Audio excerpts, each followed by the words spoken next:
Depuis un mois et le début de la guerre en Ukraine, les collectivités locales et les associations s'engagent pour accueillir les réfugiés. Une cinquantaine de logements a été mis à disposition dans l'ouest lyonnais ces derniers jours. Des aides sont également proposées pour les démarches administratives. Sur place, les précisions à Amplepuis de Clémence Delarbre.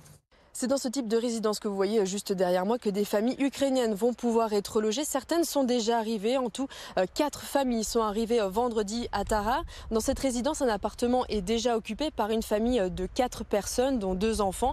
Un autre appartement est encore vacant. Une famille ukrainienne pourra s'y installer dans les jours à venir. Alors si ces appartements sont actuellement vacants, c'est qu'ils n'avaient pas trouvé de locataires jusqu'à maintenant ou qu'ils étaient en attente d'une rénovation. En tout, 45 logements sont mis à disposition par l'OPAC du Rhône dans tout l'ouest rhodanien, dans des communes comme Tarare ou encore Amplepuis. Une opportunité très précieuse pour les familles ukrainiennes qui ont tout quitté du jour au lendemain. C'est le cas de Lilith, une jeune maman qui est venue avec sa maman mais aussi son enfant de 9 ans et son petit dernier de 18 mois. Son mari est quant à lui resté en Ukraine pour faire la guerre. Écoutez-la.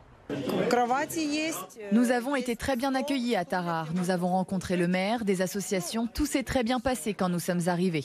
Mais les conditions ne sont pas les mêmes que chez nous, dans notre appartement en Ukraine. Ici, nous avons le strict minimum. Une table, des chaises, des lits et une cuisine. Nous aimerions avoir le Wi-Fi avec Internet pour prendre des nouvelles de mon mari, mon frère et mon père qui sont restés en Ukraine pour combattre. Je suis très inquiète car je ne sais pas comment ils vont. Je ne sais pas s'ils sont en vie.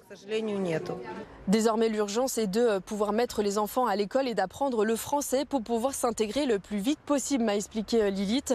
Certains espèrent également trouver du travail. C'est le cas d'un père de famille qui est arrivé vendredi et qui a été embauché par la ville de Tarare comme agent de la ville. Il commencera à la fin de la semaine.